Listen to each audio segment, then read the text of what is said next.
Hello and welcome to another Stamp with Amy K Facebook Live video. Thanks so much to everybody who is joining in today. I'm just double checking over here, making sure that I'm set up live where I want to be, which looks like I am, and I need to make sure that I can see all of your comments coming in. So if anybody's joining us today, post a note and say hello, and thanks for hopping in with us. All right, and I'm a little late today, I know, so I do apologize about that, but it's spring break here this week, so that sort of turns our schedule all sort of upside down and crazy, so thanks so much for hopping in. Hey, Connie, I'm glad to see you here. So before I get started on my card project today, this is the one we're going to be doing, which is made with the 9 Lives stamp set and the cat punch. I just wanted to remind you real quickly, Stampin' Up! Has got their new Storage by Stampin' Up! Items that are available now for sale. Hey, Karen, thanks for hopping in. So they've got some new storage units that work with our ink pads and blends and markers and ink refills and all that sort of thing. They've got an ink pad and marker storage tray, and it's a set of those. And then there are Stampin' Blends trays. And then there's an open storage cube, a storage topper, and a storage lid. So this is obviously the ink pad storage. You can see up here on the top that the ink refills are sitting inside the storage topper. And then this is one of the open storage cubes, and then this is the blends for the blends. And then this is what the flat top looks like, the storage lid, if you want just a flat top on the top of it. Hey Karen, thanks for hopping in. So these items are all kind of mix and match, and you can use them and build whatever type of storage system that you need. We have been told that the old style of ink pads will not fit inside the new style or inside this storage tray. I have mine on order. They will be here tomorrow, and I will double check that. I'm assuming that what they've said is true, but obviously until I can get my hands on it and actually try it out, I can't say for sure one way or the other whether they will or they won't work. So as of right now, I'm saying that they aren't going to work together, but I'll let you know tomorrow for sure. One last thing to know on here also is that the Stampin' Up! Has got some new floral grid paper that is available for purchase as well. So if you like the pretty flowers on your grid paper, don't just want the plain squares like I've got, then you can order that as well. And that all started yesterday. So anyway, so those are some exciting news, some good news. If you have questions about the storage, let me know. And I have more details posted down on my blog as well as links to the online store where you can purchase the items if you are interested. And actually, can you believe it, Karen? I didn't overnight them. I just did 2-day delivery because, I don't know, I guess I was feeling cheap. And anyway, so no, I did not overnight them. I was sort of shocked with myself as well. But anyway, okay, so let's get started on the card. So again, this is the card that we're going to be doing today. Made it with the 9 Live stamp set and the cat punch. So I'm going to set the actual card aside and get a few things cleared off so we can get working on the card. All right, so first things first, I used actually some of the How Sweet It Is designer series paper for the background on this, which it's actually, as you know, if you've looked in the occasions catalog, it's a birthday designer series paper, but I just chose to use the sort of non-birthday items or non-birthday papers when I did it. So I think it's kind of a cute, fun general paper that you can use as well. So it's not just for birthdays. So I am I'll be putting all of the notes as far as the cardstock cuts out on my blog tomorrow, but this is 3 7/8 by 5 1/8 for the designer series paper and 4 by 5 1/4 for the background for the Melon Mambo paper. And then just doing another little layer over the top of it. And this one is 1 5/8 by 3 7/8, and the Melon Mambo is 1 3/4 by 3 7/8 as well. So just sticking those together with a little bit of snail. And then we're going to adhere it to the card front again with a little snail.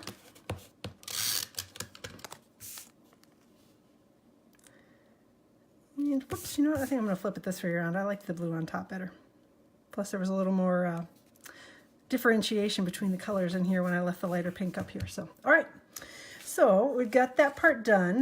The next thing I did is I went ahead and pre-stamped and pre-cut the circle on here, just so that, again, didn't have to drag out the big shot, but it's from the Swirly Frames stamp set, and I stamped it in Coastal Cabana ink on a Coastal Cabana cardstock panel, and it's just the largest circle in here, and then it coordinates perfectly with the largest circle in the Layering Circles Framelits dies. So That is what I used to cut out this cute little circle, which actually I like that circle image a lot. And it took me sort of a while to discover it, but I really like it now that I've been playing with it. So next thing that I'm going to do is I'm going to go ahead and ink up the sentiment that we're using. And again, it's from the 9 Lives stamp set. It's A Friend Like You comes around once in 9 lives.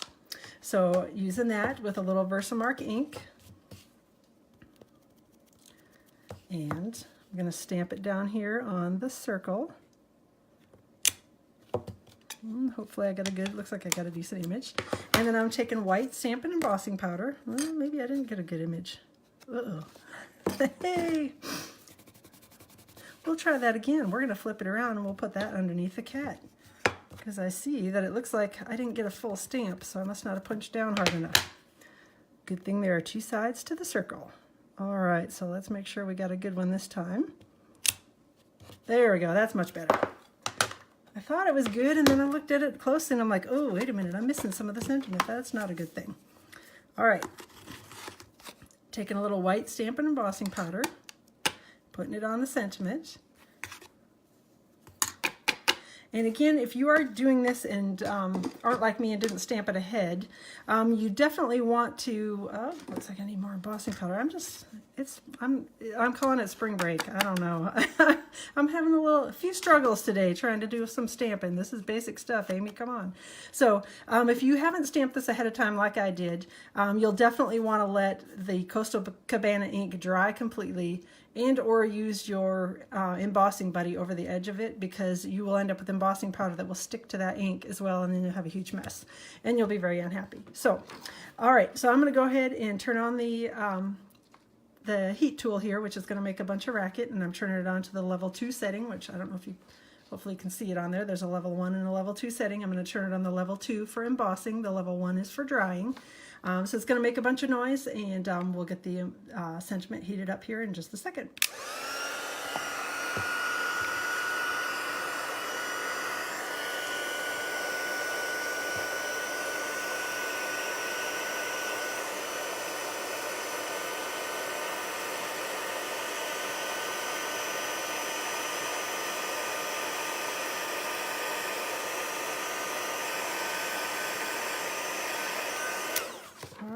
So I think we are good to go with that.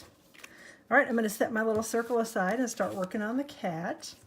I used Tuxedo Black Memento ink for stamping the outline of the cat image. And again, this is from the 9 Lives stamp set. So we're going to ink up a little kitty image. Make sure we got him good and inky. And stamp it down and straight back up again. I'll set that aside, and then I've used gray granite ink to fill in I think this is supposed to be a calico cat, but I didn't do very calico-y colors. I just did gray granite because I thought it looked pretty. And it made it stand out against the kind of really colorful background, having it be a little more neutral on the cat. So I'm going to try to get in here and again hold my breath and see if I can get it stamped. It's a little challenging with the camera in the way, but hopefully I'll get it somewhat straight, and if it's awful, we'll do it. Oh, I don't think I did too bad. So let's say if it's awful, we can do it again. So, all right, cat punch. You'd be starting over. See, now actually, just because I know how the layout is going to be on this one, I know that the cat punch is going to cover it. Otherwise, I probably would have started over too. If I didn't have the design all done already, I would have started over. But thank goodness there are 2 sides to the circle, and that the kitty is going to cover up my little boo-boo. So, and thanks for hopping on, Diane. I hadn't seen you. So, hey, Nancy, thanks for joining as well. Okay, so see, I'm going to be putting my little kitty here right over the sentiment boo-boo that I had. And actually, I'm going to take a little heart, and I'll be sticking that on later, so hopefully we'll cover up all of the boo-boo that I made. Sticking the kitty on with a couple little Stampin' dimensionals. And I know I've talked about this before, but I usually cut my dimensionals in half, kind of lengthwise down the dimensional, just because I find that they're the perfect size for me. I use them on everything. They hold just as well as a full-size one, and a lot of times I can get them on the back of things that you wouldn't normally be able to use a dimensional on. So All right, so I'm going to add my little kitty here, cover up my mistake. And then the next thing I did was I used the dog builder punch. Oh, you love the cat and the dog set? Well, you love this set and the dog set. So yeah, actually I don't know why I'm more drawn to the dog set, and I kept using that one over and over again. So I thought, you know what, I need to give the cat some love as well. So that's why I pulled that out this time. I thought, you know, we'll make the kitty be the feature, but it's the dog builder punch that I actually am using for the little heart from the Melon Mambo cardstock. Just using a little glue dot to stick it on and covering up my oopsie on the sentiment. See, you can't even see it there. Look at me go. See, even professional, well, I don't even know if I call myself a professional. I make mistakes too, so just have to learn how to cover them, that's all. So, all right, so we've got our kitty, we've got our heart, we've got the sentiment on there, so I think we're ready to go ahead and adhere it to the card front. And again, I'm just going to use some, oops, I got my partial one over here, using some Stampin' Dimensionals to adhere the little die cut circle to the card front, and hopefully not with 89 Stampin' Dimensionals. Only need a couple. Mary, I'm talking to you.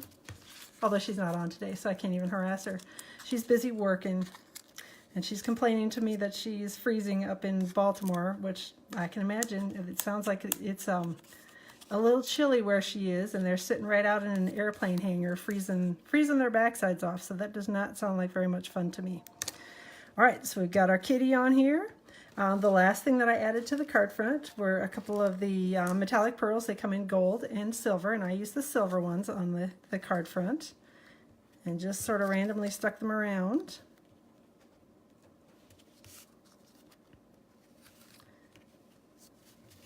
Like that. So that's the card front. And then I'm going to do a few Stampin' Dimensionals on the back. And the original card that I made, I have it so that it opens like a calendar, I guess you would say. And this one I'm going to have it open like a book. So you can do it either way. Just depends on how you want to cut your cardstock. And I had one that I had a card base cut one way and one that I had it cut for the other way. So I just decided I'd do one of each, just for a little variation. So hopefully you all are as excited about the new storage system as I am. I'm interested to see it and try it and get my fingers on it. It looks fantastic in the videos, but I can't wait to actually get it in my hands and be able to figure out how I'm best going to be able to use it. I know the blend storage I'm really going to like. I have a different storage unit for mine right now, but I'm liking that it's a little bit lighter and a little bit smaller on the white units. So. All right, so I guess I should show you, that's the outside of the card is all done on this one. Then we're going to go to work on the inside, and the inside is just the kitty image stamped in Memento black ink. And I sort of left his backside hanging off the edge of the paper, so I didn't stamp the full kitty on there. And then I did the same spots. Karen says that, oh, did you look what I just did? See, I get busy looking at comments, and I almost had a Coastal Cabana cat. Oh, wow. I'm telling you, this spring break has me just totally turned upside down. So Karen said that she thinks the card is really cute, and she likes those colors together. Well, we almost had a blue cat, so oh my. Anyway, back to the original plan. We're going to go with gray granite and not Coastal Cabana for the kitty image. Gosh, I can't believe I just almost did that. Anyway, it's like I said, it's, you know, I'm blaming it allergies, spring break, kids are home, whatever, you know, I get all sorts of excuses. I could give you a mile long list of excuses why I'm making a mess, but I don't know, maybe it's the time change thing. Maybe I should have just tried to come on at noon and left it alone. So this is what I'm actually going to use the Coastal Cabana ink on. That would be the little yarn that the kitty has got in the stamp set. Again, this is from the 9 Live stamp set. And there's kind of a lined image and then a more solid image. And the solid image, I'm actually going to ink up, stamp it on scrap paper, and then stamp it, hopefully, right over the top of the original image. So it sort of just gives it a little bit of shading. So, Connie says that she loves this card, but I know, yes, that she is a cat person, even if they are in funny colors. Hopefully you've never had a Coastal Cabana cat in your house, and if you have, I suspect that Kitty might have gotten into your inks, which probably would lead to a huge mess. Anyway, so like I said, I got nothing. It's been a day, so. All right, so here we are. Inside is all done. Kitty is normal colored. The yarn is blue, like I had originally planned, and so I think that we got it finished with a number of mistakes, but still ended up with it turning out pretty much like the original one that I had put together. Had to change the placement of the cat just slightly, just to cover up my mistake with the sentiment that I made. So anyway, all in all, I think it turned out all right. So thank you so much for joining me today, and I'm sorry for all the craziness of the day, and let me know what you think of the card. Tomorrow, again, this will all be out on my blog, so you can take a peek at the measurements if you're interested in purchasing anything. Again, it's all available in my online store for purchase right now, and I'll set up links tomorrow so that you'll be able to link right over and look at any of this in the store that you like. Thanks so much for joining me today. Hopefully you enjoyed it, and hopefully you got a little bit of chuckle out of my goofs one after another. So, and Karen is asking, is there a reason why I burnished last? No, just because that's, you mean why I fold it last? That's my personal preference. I know that a lot of people need to have this like edge over here in order to be able to line things up. I find it easier to line things up if my cardstock is not folded. I score it, obviously, so I know where the score line is at, but I find it easier to place things on here when the card is not doing this, because when the card front is kind of bouncing around, then I find it more difficult to get things placed straight. So it's my personal preference to have it out flat, and then adhere all the pieces together, adhere the inside in, and then fold it and use my bone folder on it. So that, again, it's just my personal preference on how it is that I prefer to do my cards. But you definitely can fold it first if that is something that is easier for you, because I know my Stampin' friend Sue, she and I have this discussion all the time that she doesn't understand how I can not have them folded. But I don't understand how you can get it put together straight with the card floppy all kind of crazy. So, but again, whatever works for you, that is best way to do it. So again, let me know if you have any other questions. Thanks again for joining me and for laughing along with me, and I will try to have my act together a little bit better next week, Tuesday. I make no promises, but I'll give it a try. So anyway, have a fantastic rest of your week. Let me know if you have any questions, and thanks so much for joining me today.